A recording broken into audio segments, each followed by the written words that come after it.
2,000 years or so. At least that.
More and more of these bloody leeches every night.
More and more of these bloody leeches every night.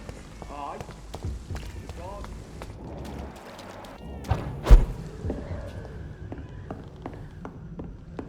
It's locked.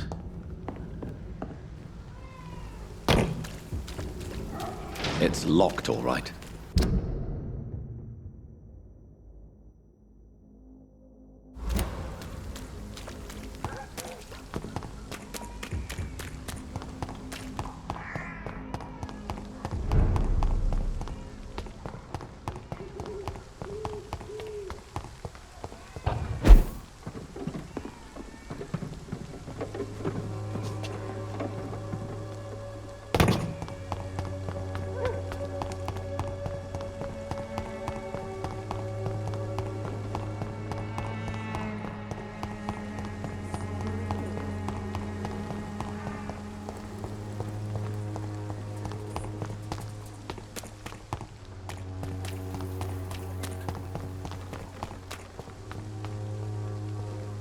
Joe, please, I don't have your money. Come on, Barrett, you know the game. You pay for it.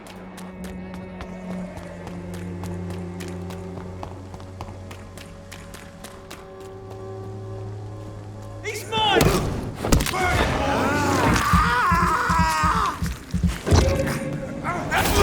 Hey, leeches! Pay for this! Killing travelers! Mine! What's happening to you? Fuck! He's dead! You leeches!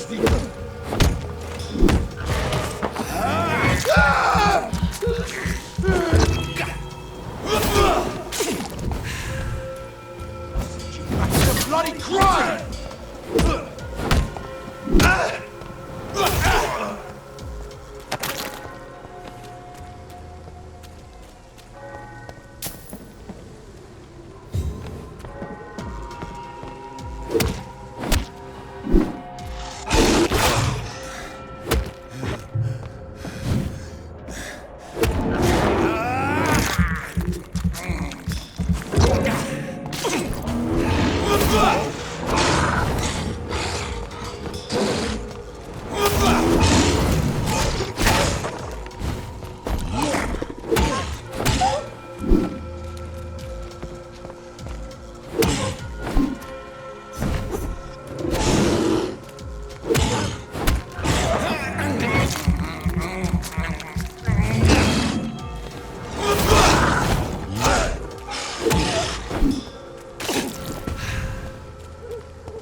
This could be the box Lewis thought he lost.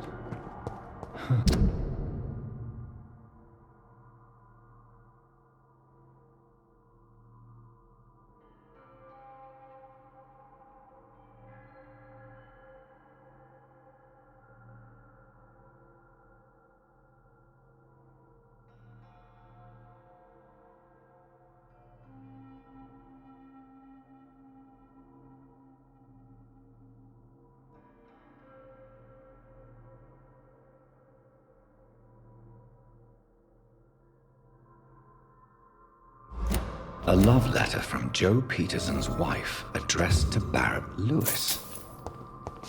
Who should I give it to, I wonder?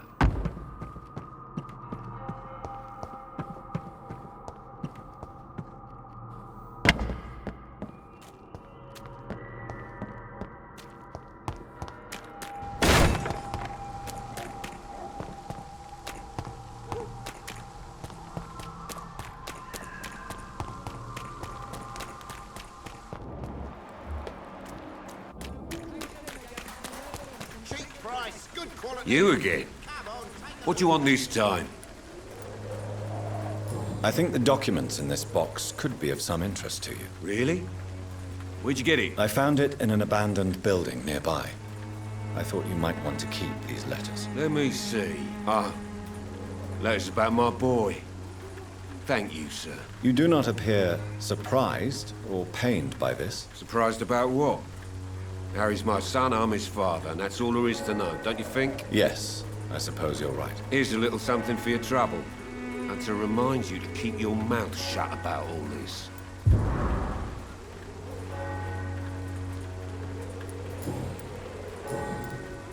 Goodbye, Mr. Peterson.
Good evening, sir. I'm Dr. Reed. I would like to ask you a few questions. Please be my guest. Although I may not be the best informant regarding this part of town, my words speak about that which the eyes cannot see. Really? Are you an artist of some kind? I'm a poet, sir. Richard Nethercott, at your service.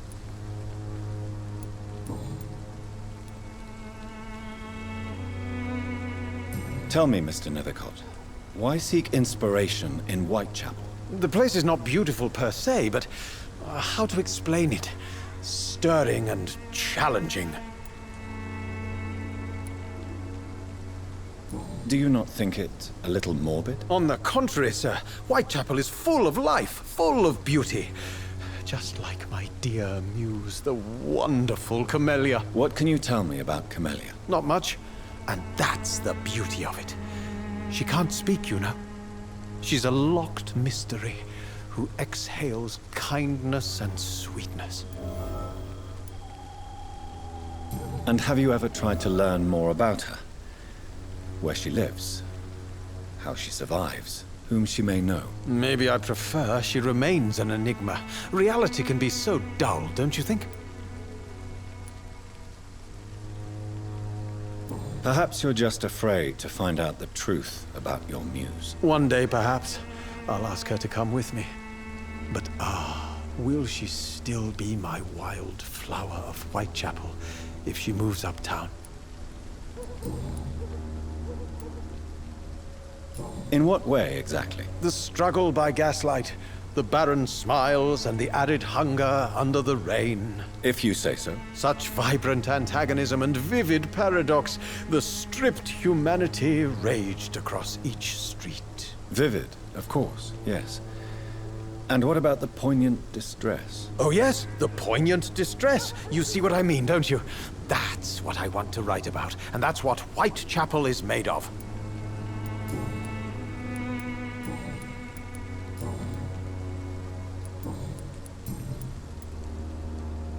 May I ask what you're doing at this hour of night, sir? Do you live here? Not at all. I'm just enjoying the pleasure of a quiet walk. Though night talks are always preferable, if you ask me. Especially with strangers. But are you not afraid of the epidemic? Oh, why should I? I see some equity in the Spanish flu. No flesh should be saved, say the scriptures. Good or evil, rich or poor, all are equal in the eyes of the flu. If you say so. But as a physician in a time of epidemic, I must caution you to avoid unnecessary exposure, sir. Thank you, Doctor. But we both know the seeker of truth has to go boldly where the weak dare not.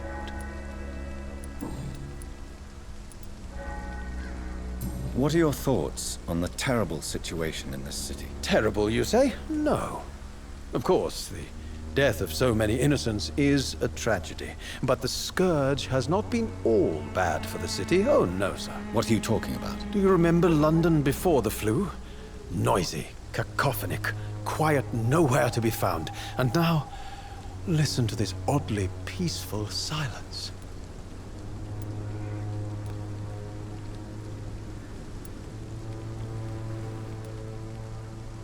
Yes. The enjoyable silence of the grave.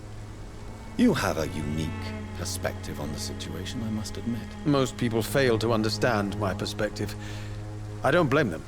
But how could I call myself a poet if I veiled my feelings? Are you aware that your life could be in danger in this part of town? But this is where I must be to feel the real beat of the city. I had to come, see it for myself, alone. I understand your need for solitude, but it's not safe around here. I don't care. I don't have many friends, Doctor, and my family despises me. If some misfortune came upon you, who would be here to help you? Well, you, for a start, my dear Doctor.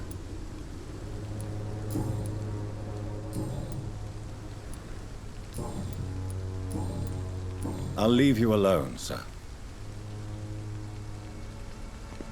Good evening, Mr. Nethercott. And good evening to you too, my good sir. Can I be of any help? Do you need medical attention, sir? It may be wise to let you prescribe me something. I don't feel like I should. I will see you later. I'll leave you alone, sir.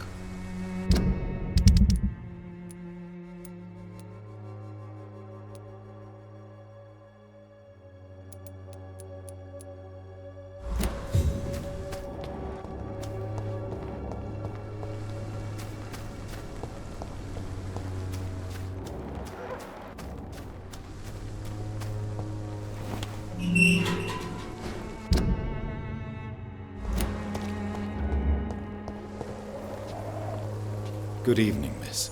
I'm Dr. Reed. I'd like to ask you a few questions. I know what you're thinking. A tall stranger who meets a girl in the street at night It reeks of the penny dreadfuls. But I mean you no harm, truly.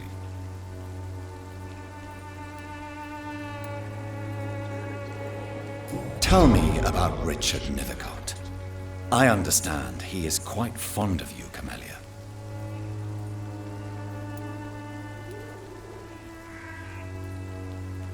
I know you understand what I'm saying. Your silence has nothing to do with you being mute, does it? Very well. Goodbye then.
Excuse me, sir. Are you familiar with this part of town?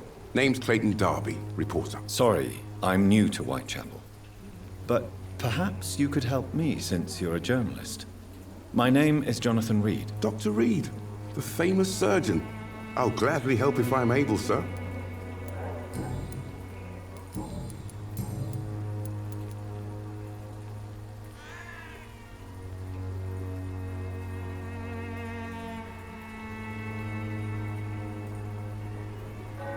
Christina Popper claims she sells her body because she can't find any other work. Do you believe her? Of course I do. Her story is exactly what I want my readers to understand. We live in an intolerant and divided nation. Do you think things will ever change, Mr. Darby? I believe the situation can only improve. And now that women can vote, I'm convinced things will change. Have you any idea of the danger you face in these streets at night? I've had to run and hide more than once from frenzied mobs incensed by the fever. Do you think the flu is really responsible for this, Doctor?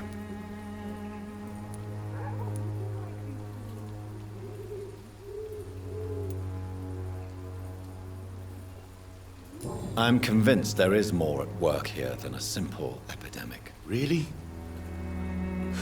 To be honest, I could say the same. Some of the sick I saw or heard of. My God, what happened to them? Why are the newspapers keeping silent about the Spanish influenza? It's as though none of you care. There's a war going on. People shouldn't be demoralized by news of deadly diseases.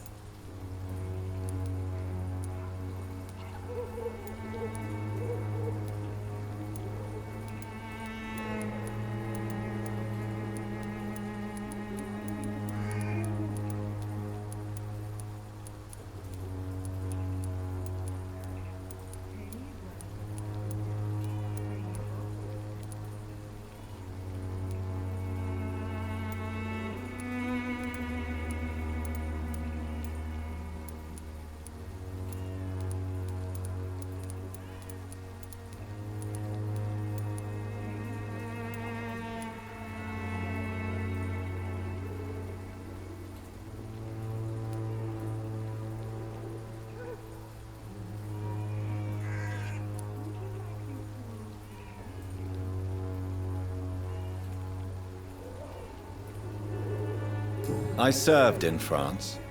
Our top priority must be to put an end to this butchery. This war must stop now. Sir, streets are a battlefield too. An invisible and untold war is going on, and it must be stopped. What is a journalist doing in this borough after sunset? He goes where none of his colleagues would dare to go, to inform the country. That's quite honorable of you. But is the public interested? Not at all, sir. And that's why I'm an independent journalist, hoping to sell some stories. So you risk your life to reveal the truth. I saw many reporters do the same during the war. Whitechapel is the crucible of so many untold stories and tragedies. I want people to know them.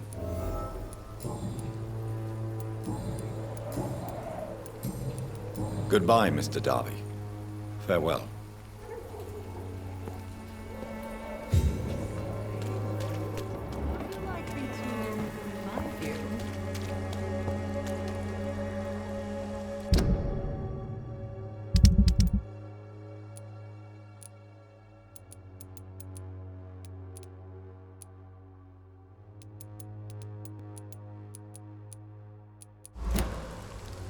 I'm cheap and I'm quick.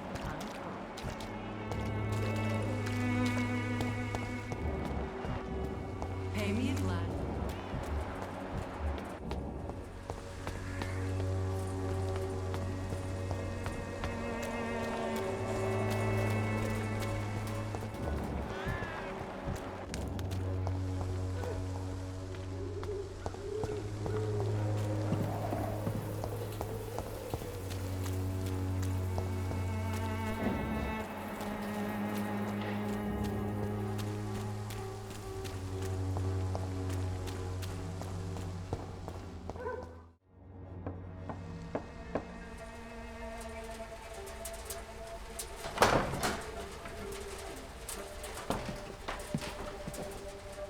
A strange man was at the door with a pass for our medical facility. I refused him entry.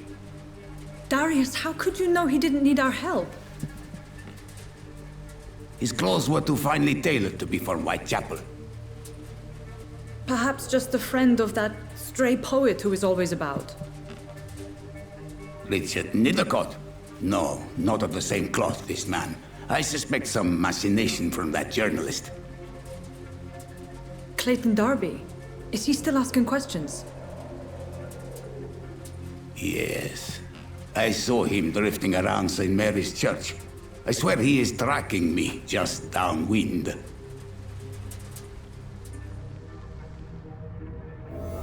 I cannot enter. I must talk to that journalist or the poet. They must know about Darius. Nearby the church they just mentioned. Come on, take a look. Don't be afraid. Cheap price, good quality. For there is no protection against... Good evening, Mr. Whitaker. It's Father Whitaker, my son. So, are you still lost in your rational delusions?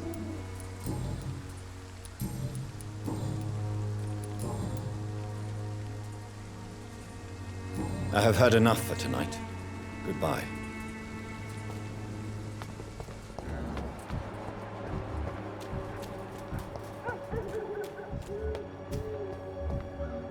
Soon the time will come when you will Good evening, all Doctor. rejoice Can I help you? Even now, I heard you're investigating an underground medical dispensary in Whitechapel. What do you know about it? Not much, I'm afraid. They are wary of strangers, and I'm not really an acquaintance of theirs. Why do you care?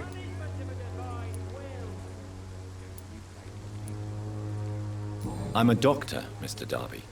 I care about everything involving public health and this epidemic. Are you sure you're not just concerned about the repercussions that a scandal involving a certain Nurse Crane from the Pembroke Hospital would bring? Without a doubt, you are a damn fine journalist, Mr. Darby. What do you know of her accomplice, a man named Darius? I don't know much about the man. He's very cautious. Never goes out. Doesn't seem to have any friends or family. He has no relatives at all? No. Except for that strange man, a poet named Richard Nethercott, who sometimes comes by.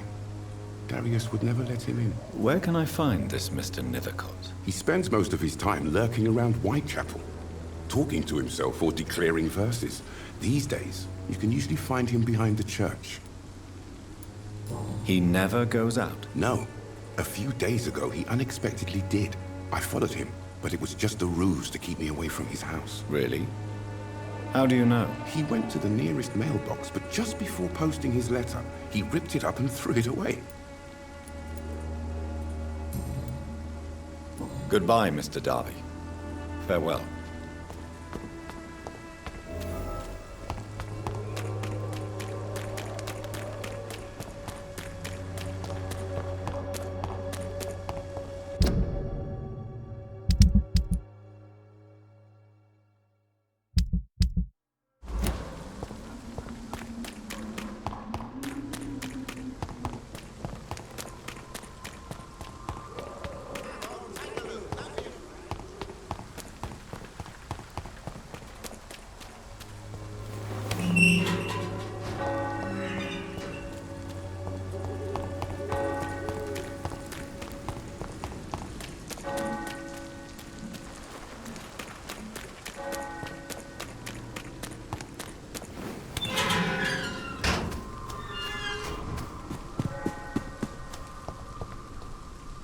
Good evening, Mr. Nithercott. And good evening to you too, my good sir. Can I be of any help?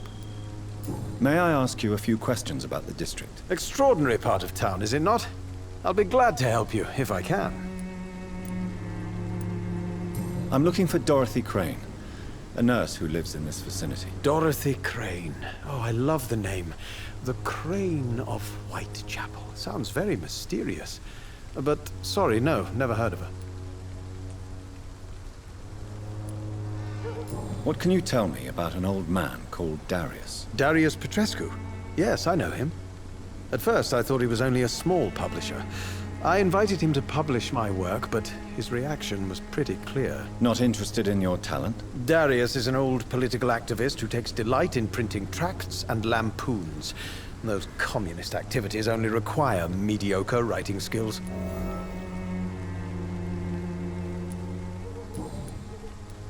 I'll leave you alone, sir.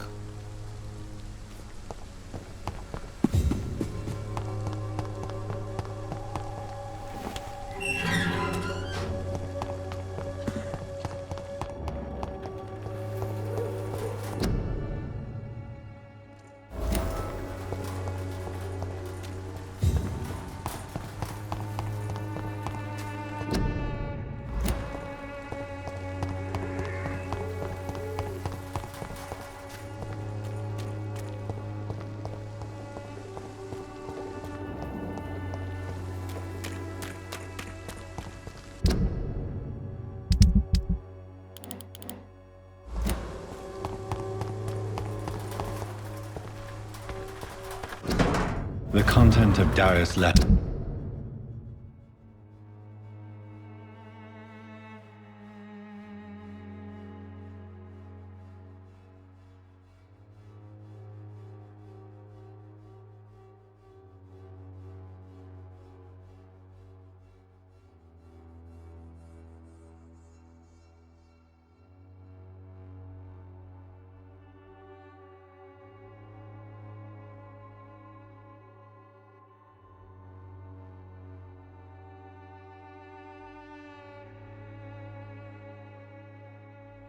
That his children could give me more leverage to enter.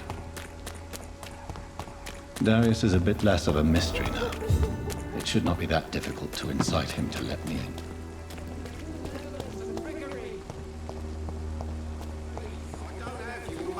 Come on, Barrett, you know the game. You pay for peace of mind. Can't you just look the other way?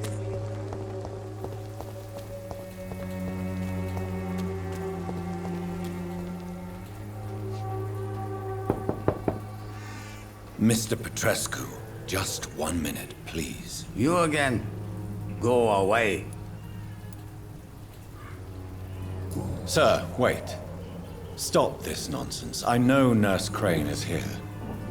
Shall we speak man to man, you and I? All right. Speak up. Don't you see we're on the same side? We fight to help the poor, sick, and abandoned. I'm nothing like you, Mr. Doctor. Yes, you are. You too believe in providing medical care without charge. You know what we have to sacrifice to make the world a better place. I have to admit your words have conviction. All right, I'll let you see Dorothea. Don't make me regret this, though.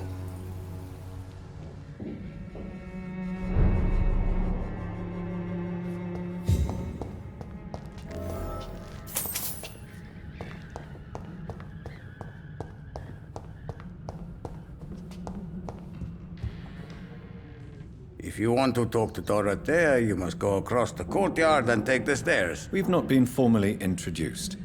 May I ask your name and occupation, sir? I am Darius Petrescu. I'm here to keep snitches and spies away from Dorothea. And I also run this little print shop.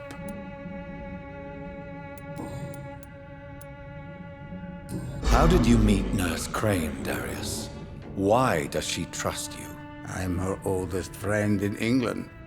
Dorothea and I share many ideas about this country and about the country we left. You mean occupied Romania, don't you? Even if not directly, I fought against your enemies. Really? Then perhaps you have more in common with Dorothea than meets the eye, Dr. Reed. I know you fought for your country when it was occupied, Darius. Tell me more about it. I know my days are numbered, and I know I won't see my homeland again. But I fought for Romania all my life, and I will until my last breath. But Romania escaped the grasp of the Austro-Hungarian Empire. It's a free country again. But it's not the country I fought for. My homeland is not appeased, Doctor. And I still see a dark future ahead for my people. Do you have any family left, Mr. Petrescu? Children or grandchildren? Who knows? I have abandoned my people for so long, they might as well be dead. As dead as I am for them, I suppose. Don't be embarrassed, sir. If you must know, my own father disappeared many years ago, and I forgave him. It's quite awkward to talk about our families like this, but thank you, Dr. Reed. I appreciate your trust.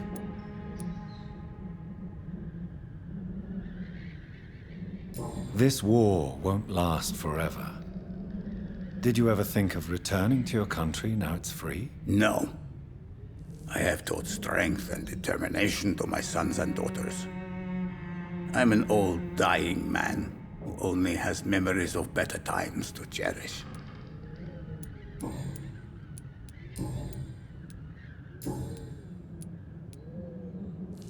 Tell me everything you know about Camellia, the mute florist. I do not believe in the afterlife, Doctor, but I'm almost convinced Camellia is an angel. She volunteered to give out our medical leaflets. Are you not worried for her safety? She is as brave as she is tough, and clever, too. If only I had met her when I was younger. Are you in love with Camellia, Mr. Petrescu? Don't be stupid. If I had met her when I was younger, we could have won our revolution. Who is she, really? Do you know where she's from? She's not from around here, that's all we know. Camellia is not even her name. It's her favorite flower. You say she has no close family? Well, there's that awful poet who constantly follows her around like a lost puppy. A good man for sure, but a very poor writer.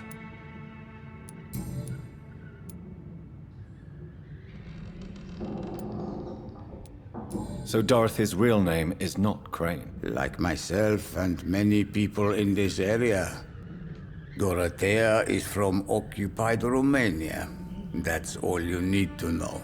She seems important to the community. More than you can imagine. The West End does not want to hear of Whitechapel's misery. Dorothea is one of the few doing something about it.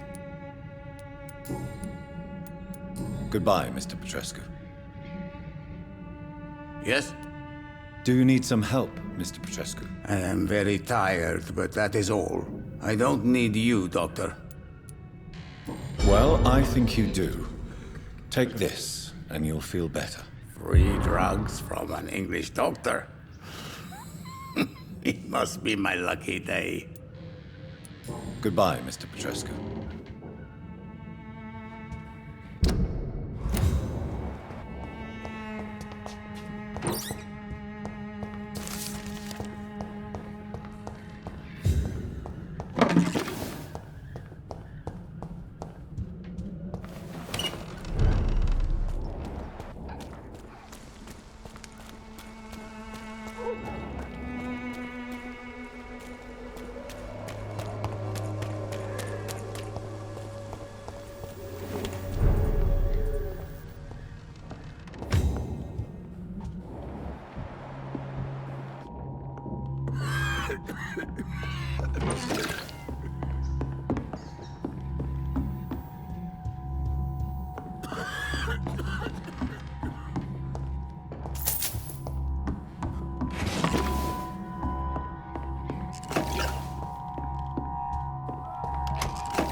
What do we have here, nurse? Patient Razvan Vasily. High fever running on 3 days. Complaints of dizziness, muscle aches, and head pain. Diagnosed with influenza. Treatment? Aspirin and salicin for the fever and discomfort. Liquids for dehydration, but he's having trouble keeping even water down. Thank you, nurse. Anything else I should know? He did lose consciousness this morning, but he's never had convulsions like these. He's not convulsing, he's choking. He's not getting any air. Scalpel! Hand me that scalpel! What can I do, Doctor?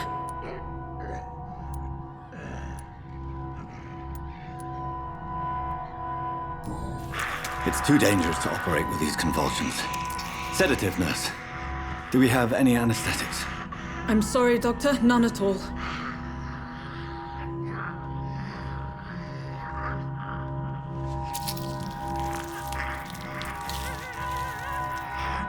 I need to perform a tracheostomy. Short pipe. That rubber tube will do. We're going to cut a passage for air through the neck. Yes, Doctor. He's breathing again, but he's coughing up blood. Internal hemorrhaging. I need to make another incision into the chest cavity to drain the fluids from the lung. Prepare another tube. A thoracostomy? Doctor, we've nothing to fight the infection. We need an aseptic environment.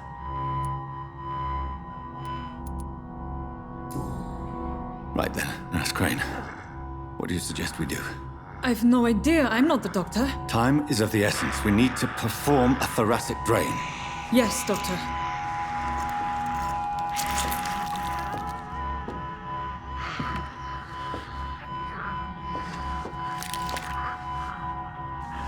He's still bleeding, Doctor. I'm losing his pulse. The drain must have punctured the intercostal artery. There's too much blood. Are you all right, Doctor? I can't see.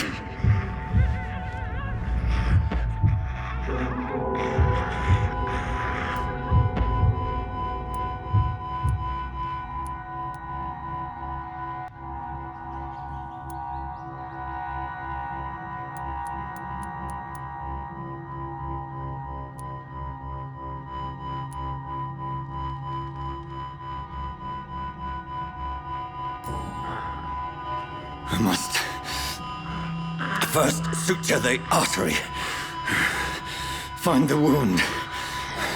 The source of the blood. Needle and thread, Doctor. Good. The stitches are holding. How's he doing? We're losing him. We've lost his pulse. He's dying, Doctor!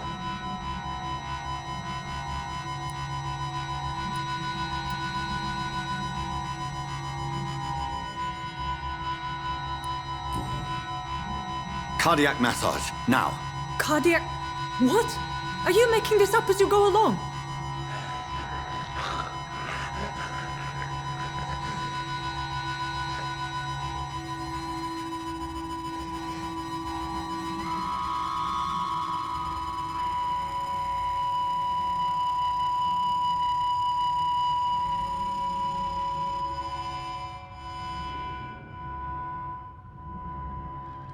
We've lost the pulse. He's gone, Doctor. Nurse, we did everything we could. Truly? Everything you could? Is that how you'll report this in your log? Is this how the war went? Piling up one poor corpse beside the next? This was not an influenza-induced seizure. I've never seen symptoms like these on the continent. Neither have I. But the previous symptoms leading up to this attack were the same, indistinguishable from the epidemic. No.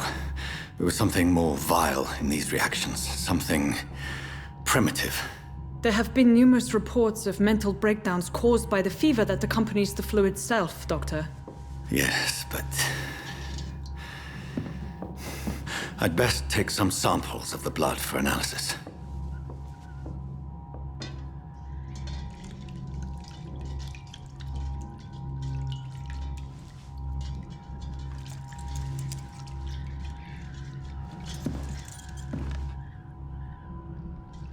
You're here to test my bedside manners. I suspect it was more than intuition alone that led you to us. So, how might I be of service, Dr. Reed?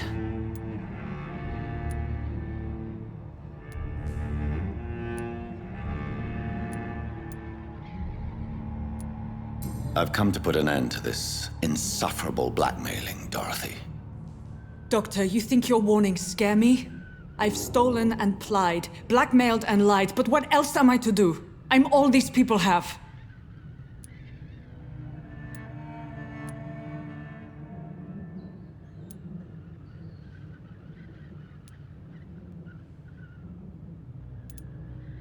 But why Lady Ashbury? Why her, of all people? She's pristine and proper, all right. But that she-wolf in sheep's clothing murders the poor for sport. I have her where she belongs, and I'll milk her for all she's got. Dr. Swansea is a sensible and honest man. He wouldn't have refused your friend's care at Pembroke. It's easy for you to say, Doctor. These people cannot go to the police, nor to the hospital. They don't even speak English. They depend on me for everything. So, the end justifies the means. Is that your defense? I know you're kind, Doctor. Just another fine-heeled, silver-spooned gentleman who was given the world on a platter. You know nothing of poverty. Nothing of the shame, the hunger, the loneliness. You've convinced me of the sincerity of your actions and their noble justifications. But all the same, blackmail is a crime, and it will stop, Nurse Crane. So, are you going to turn me over to the authorities?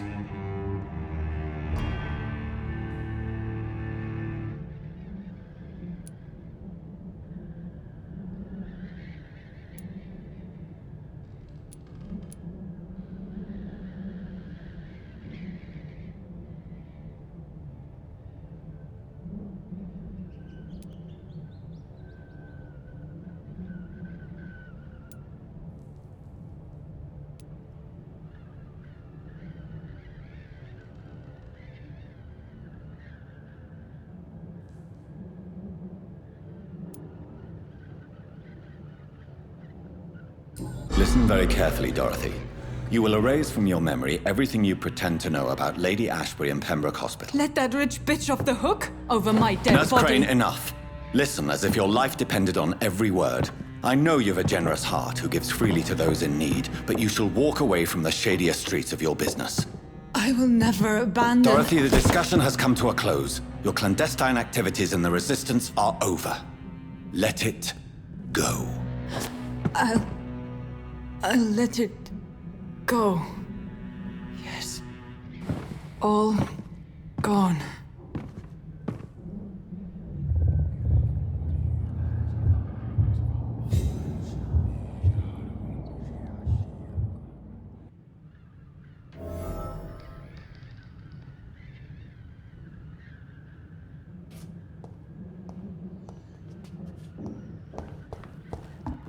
It's locked, all right.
Come on, take a look. Don't be afraid.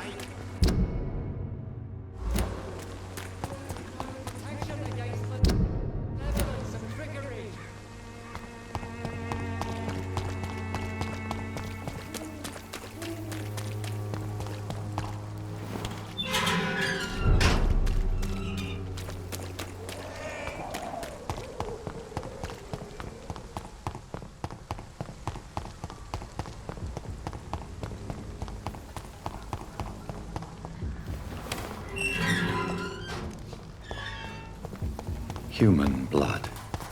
Whoever left these marks did so. Kill him, boy!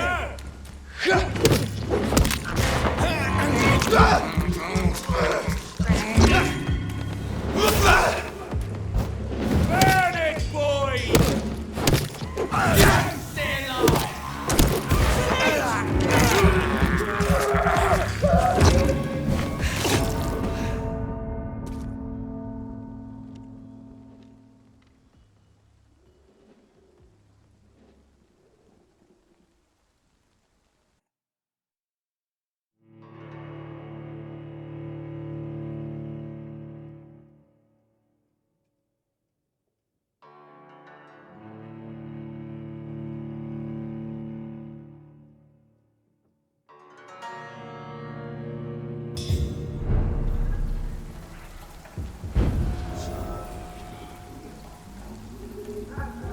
Human blood. Whoever left these marks did so deliberately.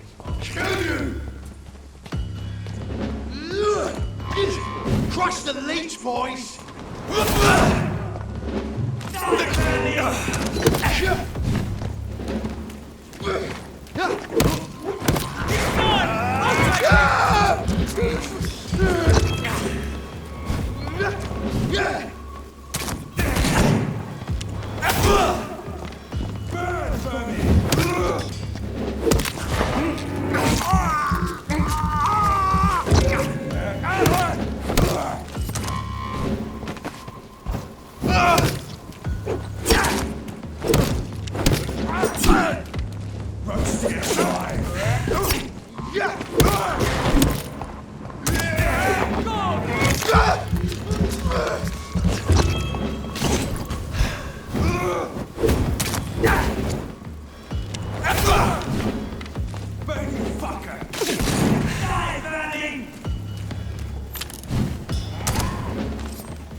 I would ask you to avert your eyes, sir. Or did you not know it was rude to stare? I knew it. Speak up, Dr. Reed. I like a man who speaks his mind.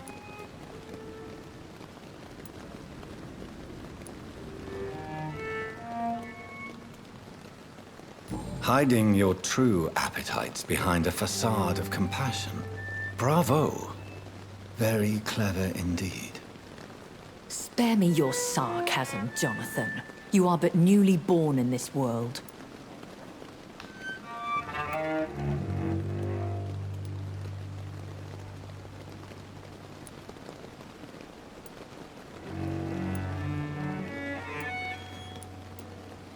No need to apologize, my lady.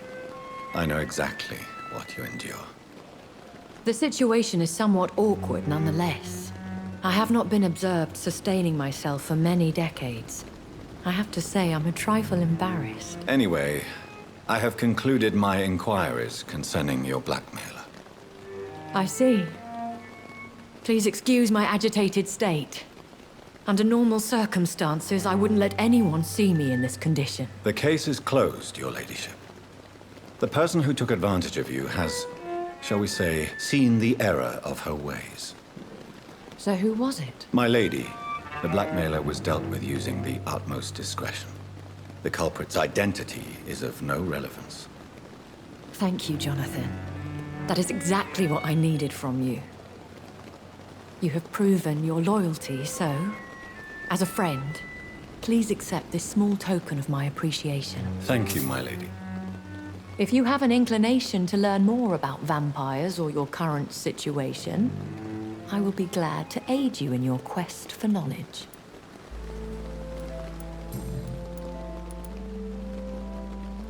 I've been away from London and England for 3 years. This isn't the city I remember. Things have gone from bad to worse here, Jonathan. I've lived in this city for a long time, and I've never seen it like this.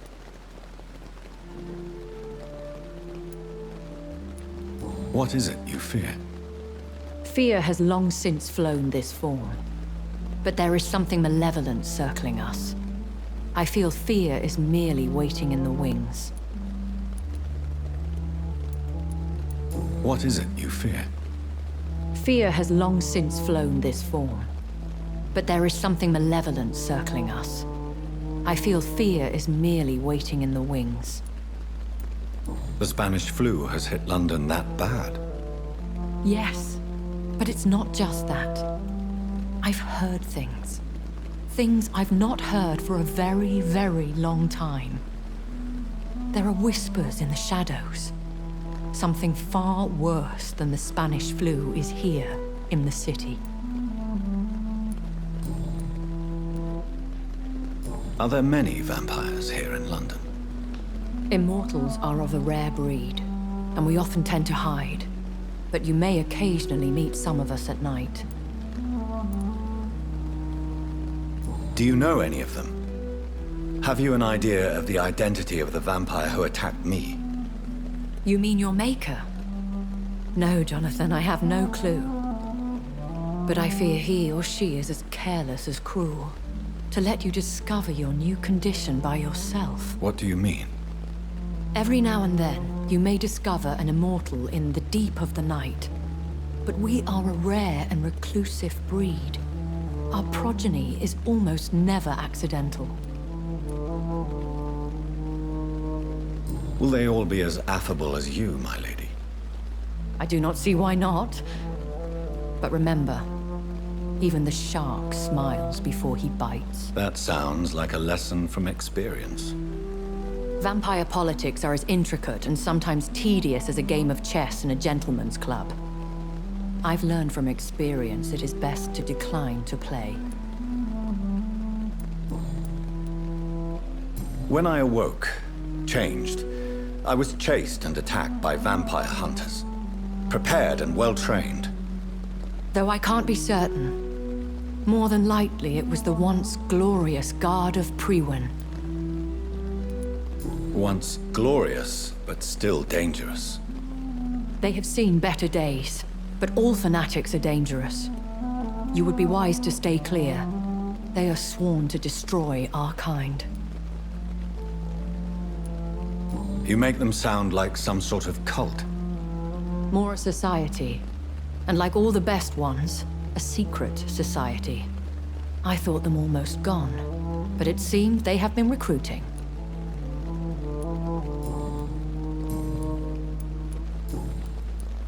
Why does Dr. Swansea allow you to feed on the patients of the hospital? Dr. Swansea is a good and compassionate man. He is trying to find a solution for our hunger. Until that happens, he is clever enough to understand that I only feed upon the dying. What do you know about this Brotherhood of St. Paul's Stole? The Brotherhood is well known amongst London vampire society. As long as our kind is discreet, and as long as they do not interfere, we have come to a mutual understanding.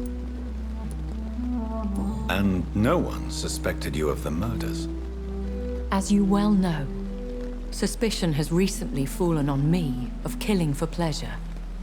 But you have my word, Jonathan. I take no pleasure in taking a life. I know this is beyond the pale, but may I inquire your age? Really? And I thought you were gentlemen. If you must know, I'm 27. I've been 27 for a long time now, and 27 I shall remain. Very well, but I believe there is more to this than you are saying. A lady has to have some secrets.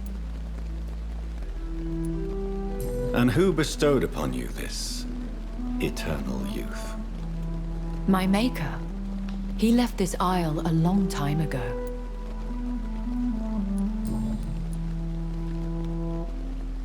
Why did you save me in the canning factory?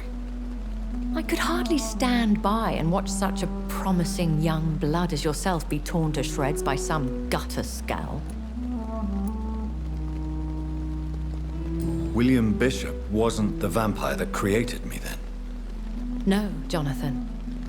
Whatever their strength and demeanor, Scowls are the progeny of careless vampires. It cannot be the other way round. What type of vampire is a Scowl? Not a true vampire. The deformed offspring of lesser vampires. It is a shame these creatures run wild, slaves to their baser instincts.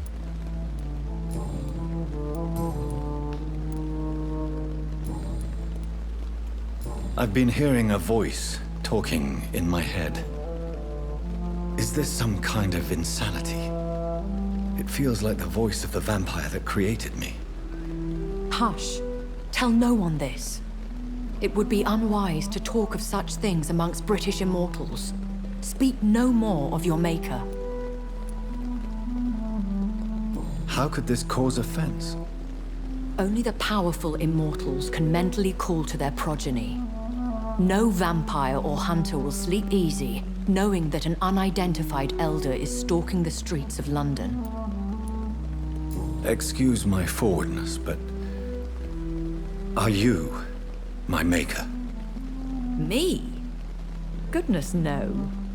Only a foolish immortal would create a progeny without taking precaution, and I'm no fool. A vampire? Is that what I am? What we are? Such a crude word, defined by penny dreadfuls and drunken hacks. No. You are now an Ekon, and that you shall remain. So we are Ekons. How can I identify us amongst other vampires?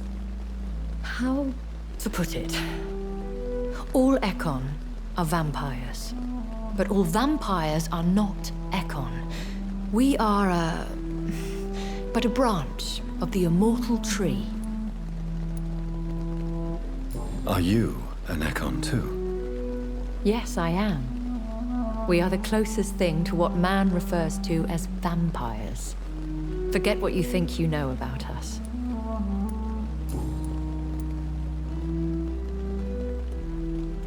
I don't understand. Why was I created and then left for dead? That is a question only the one who made you can answer. It's not normal practice. I doubt even if you find him, he will answer you, considering how cruelly he treated you. So me being a vampire could have been a mistake. I very much doubt it, Jonathan. Contrary to the legends, it is not as simple to make another vampire by just biting someone. I'd like to avoid creating another vampire by mistake anyway. Tell me, how is it done? The process is dangerous. It could even kill your potential progeny. If you did decide to sire an offspring, they must drink of your blood, Jonathan.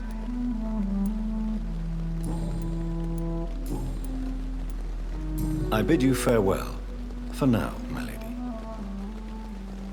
I must quickly analyze the blood I took from Nurse Crane's patient. The Pembrokes are so lucky to have Dr. Reed, you know. I met him in New York. If only there were more of us. Less resignation and more determination.